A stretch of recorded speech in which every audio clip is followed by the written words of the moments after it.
News 10 covered several homicide investigations this year. In September, a manhunt ensued after a woman was stabbed outside her Table Rock Road apartment. She was like laying on the floor, her eyes was closing, and then she was crying, and she was dying. Police kicked off a massive search for the suspect, working around the clock to find this man, Jose Valencia-Gaona, caught days later. Jackson County Sheriff's Office called out to Bear Creek Mobile Home Park in October after deputies found Frank Damiano dead inside his home. Detectives began a massive search to find the killers. 2 suspects arrested, both accused of killing Damiano, Merlin Elmo Bound III and Othon Campos Jr.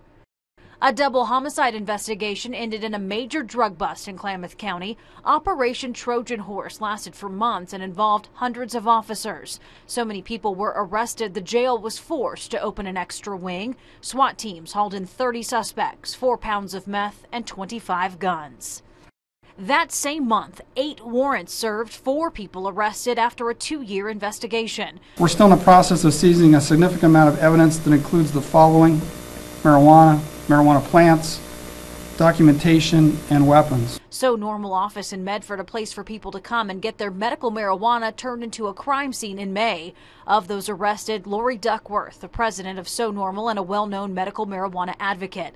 The bust and arrest ignited the community. I'm right outside of the Medford City Hall, where right now there are dozens of people walking past me, all here to rally in support of Lee and Lori Duckworth. A rally in downtown Medford a day after the arrest. Demonstrators out to show support for the people arrested.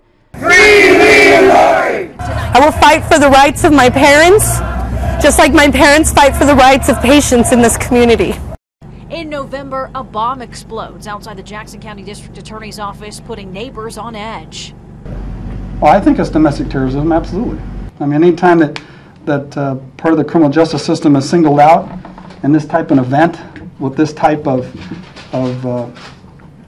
a device and intent, absolutely. Several agencies working together to find the person responsible. Roads were blocked off for hours as detectives sifted through the evidence. A propane tank partially exploded near the front side of the building. The blast shattered a window but didn't do much more damage. A week later, the suspect caught. Leroy McVay, accused of setting off the homemade bomb. An FBI affidavit showed McVay hoped for something like an earthquake to happen before his burglary sentencing. The document also showed McVay admitted to the scheme after his arrest. Firefighters had their hands full this year. Yeah, we're gonna need another hydrant. In May, a small community post office in Cave Junction destroyed. It soon turned into an arson investigation. The fire left residents scrambling, finding other places to get their mail. Medford's had a rash of fires in vacant structures over the past 6 months. A massive arson investigation in Medford still ongoing. Homes on Stewart Avenue hit more than once. Other connected arsons have happened on West 11th, West Main, Edgemont, Ivy Street, Thomas Road, Columbus Avenue, Ross Lane, Prune, and Norregan Street. In July, more than 150 homes evacuated in Williams after the Pacifica fire broke out. She's had to help our friend move her horses. She has no horse trailer, too many animals, and the fire was basically in the lady's backyard. It burned several buildings and about 500 acres. Other homes were threatened. It was a picture that would become the norm a few days later after lightning storms moved through southern Oregon, sparking fires across Josephine County. Oregon Department of Forestry says 75 fires were burning across southern Oregon at one time. More than 50 were in Douglas County.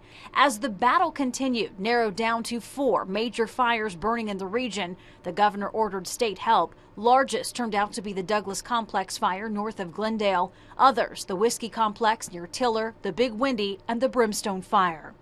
In southern Oregon and northern California, those fires meant horrible air quality conditions. In the dead of summer, no views of mountains or blue skies, just a thick, smoky haze. At the time, the air quality was some of the worst in the nation. The bad air canceled outside events, including performances at the Oregon Shakespeare Festival and Bear Creek Park Amphitheater, sporting events, and outdoor food programs.